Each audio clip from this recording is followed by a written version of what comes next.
ଜୟ ଶ୍ରୀହରି। ଭକ୍ତମାନେ ଗରୁଡ଼ ପୁରାଣରେ ଅହଙ୍କାରକୁ ମନୁଷ୍ୟର ସବୁଠାରୁ ବଡ଼ ଶତ୍ରୁ ବୋଲି କୁହାଯାଇଛି।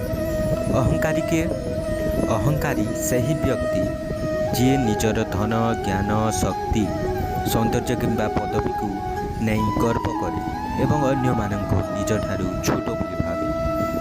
ଗରୁଡ଼ ପୁରାଣ ଆମକୁ ଶିଖାଏ ଯେ ଅହଙ୍କାର ମନୁଷ୍ୟର ବିବେକକୁ ନଷ୍ଟ କରିଦିଏ।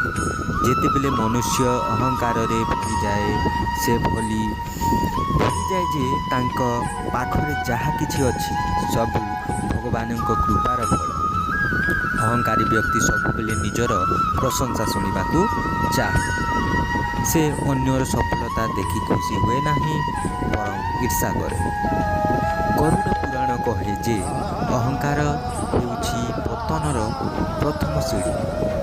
ଯେପରି ଏକ ବଡ଼ ଗଛ ଝଡ଼ରେ ଭାଙ୍ଗି ପଡ଼େ, ସେପରି ଅହଙ୍କାରୀ ମନୁଷ୍ୟର ମଧ୍ୟ ଦିନେ ନ ଦିନେ ନିଜ ଗର୍ବ କାରଣରୁ ଦୁଃଖ ଭୋଗ କରେ।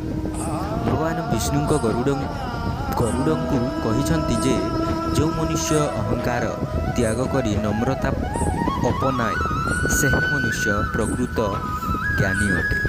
ଆଜି ମନୁଷ୍ୟ ଟିକେ ଧନ ମିଳେ ଗର୍ବ କରେ, ଟିକେ ସଫଳତା ମିଳେ ଅନ୍ୟମାନଙ୍କୁ ତୁଚ୍ଛ କରେ, କିନ୍ତୁ ସେ ଭୁଲିଯାଏ ଯେ ଜନ୍ମ ସମୟରେ ସେ ଖାଲି ହାତରେ ଆସିଥିଲା ଏବଂ ମୃତ୍ୟୁ ସମୟରେ ମଧ୍ୟ ଖାଲି ହାତରେ ଯିବ।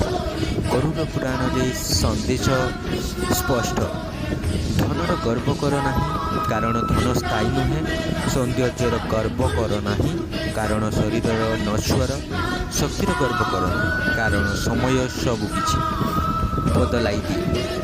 କେବଳ ଭଗବାନଙ୍କ ନାମ ଓ ଭଲ କର୍ମ ହିଁ ମନୁଷ୍ୟଙ୍କ ସହିତ ରହିଥାଏ।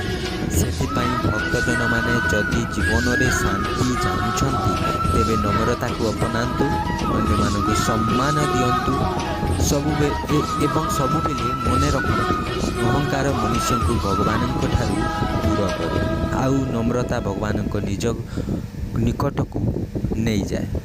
ଜୟ ଶ୍ରୀ ହରି, ଜୟ ଶ୍ରୀ ରାଧେ କୃଷ୍ଣ।